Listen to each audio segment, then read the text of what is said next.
Hi, I've been wanting to make this video for quite some time, and mainly because of questions I've been getting on YouTube, on the comments of my pressure point videos. Apart from this stuff will never work, for people who have no idea what we're talking about,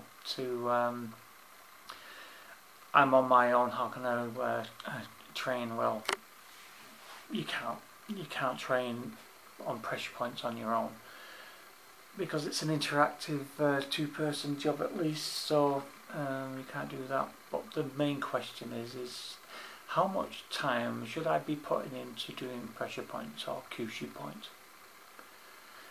And as a rule of thumb, I would devote about 5% of your training to actually learning and applying pressure points. A lot of people get into the pressure point stuff because they think, well, if I just learn all the pressure points, then I can beat somebody in a fight without any effort. That means I can have a huge fat gut and don't have to train, don't have to have any ability whatsoever other to know where the points are and where to hit them. And this is not true. So basically, in my own training, I do something like only 5% of my training is devoted to Kyusho, or pressure points, and the rest is, I'd say about 80% of my training is on basics at the moment, and even after almost 30 years, it's still basics. So that's basically it. 5% of your training should be for pressure points, and do not rely on it, because everybody reacts to pressure points in a different way, as everyone will react to being kicked in the nuts in a different way, and being punched in the face in a different way. It all depends on the person. It depends how hard you hit them, and how good you are. And so basically that's it. It's 95% of your training should be on actual fighting techniques, not pressure points. What my videos are for that other 5% is when you don't know where they are and you need some sort of information on where those things are. I think the Kyusho Jitsu karate guys spend too much time on the Kyusho points, and it's not Kyusho Jitsu, it's Kyusho Jutsu. So basically they spend far too much on it, and also what they're doing is very questionable. This Kyusho Jitsu based on acupuncture points, for instance. Acupuncture points are not very accurate for things like Kyusho, and I don't go off that whatsoever. And some of the shite they talk about, I mean, it's like where a nerve crosses over or one nerve ends, and for God's sake, don't watch the Dillman stuff, because that's the worst stuff. He's just full of shite. So I could mention a load of them, but basically there's no such thing as chi, and if you're basing all your pressure points on chi, then you're going to lose out straight away. This is one of the reasons I put these videos up on YouTube, because my videos are based on actual nerve points that you can actually study, and you can find them, and you can find books on them, like Gray's anatomy manual will show you where these points are I'm hitting. So where do I get my pressure point stuff from? So a lot of it is from the Densho and kata and stuff, and the Bujinkan stuff. Every single kata, almost every strike goes to a major Kyusho point, which is basically weak points of the body. It's not necessarily nerves. It can be other things. If you punch in this part of the rib here, that's called a Butsumetsu. In the Densho it's Buddha's Gate, which actually means nothing. But it basically affects your diaphragm, and if anything that affects your diaphragm is going to affect your breathing. So if you punch somebody in the brachial plexus, it's going to take the whole arm out, because all your nerves of your arm are plugging through the brachial plexus into your spine. So that's all you need to know. You don't need to hit it at a certain time of day. Because if you had to hit it in a certain time of day, then for 23 hours you wouldn't be able to hit this point, because it'd be useless. But if I hit you in the femoral artery, you're going to fall down on the floor because your leg goes numb. And that's going to happen at any time of the day, not just when your chi's going through your body. It's just preposterous. So so the Kyusho boys, leave them alone. They don't know what they're talking about. It really is bullshit what they're doing, and Dillman's the worst of them. Most of them are following Dillman with his chi balls and stuff, and he's been found out to be fraud anyway.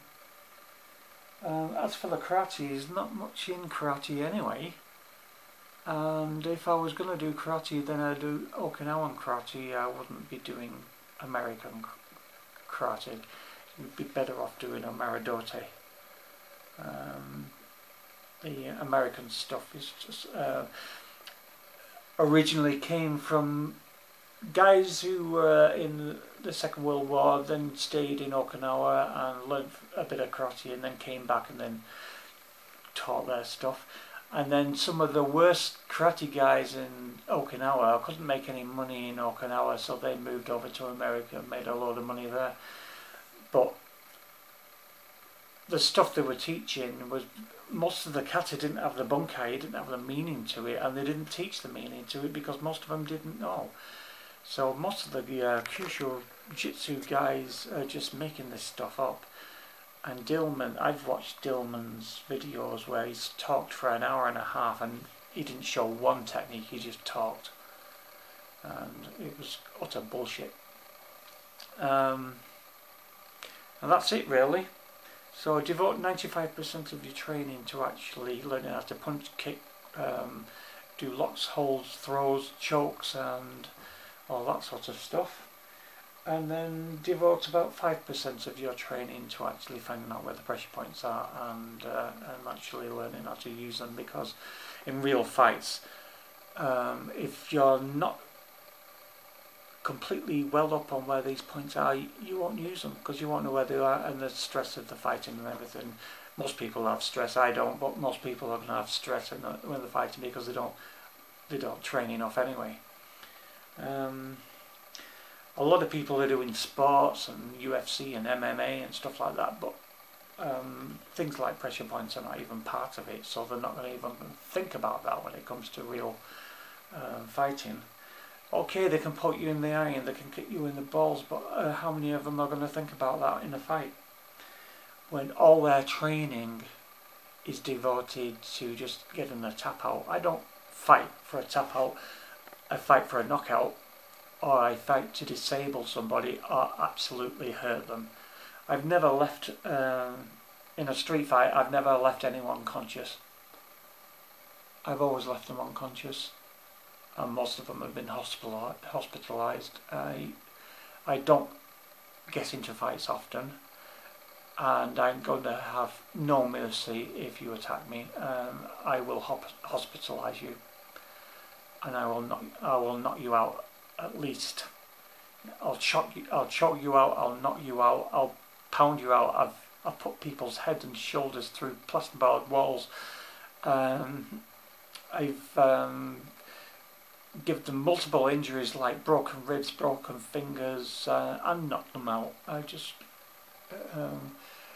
do not sort of put someone on the floor and go for a tap out. It's just not what I do. So I didn't get into martial arts as a sport. I got into martial arts to defend myself, and I got in to stop being killed by some idiot. So yeah, if I've got a knife, I might not have to cut your throat, but I will cut you.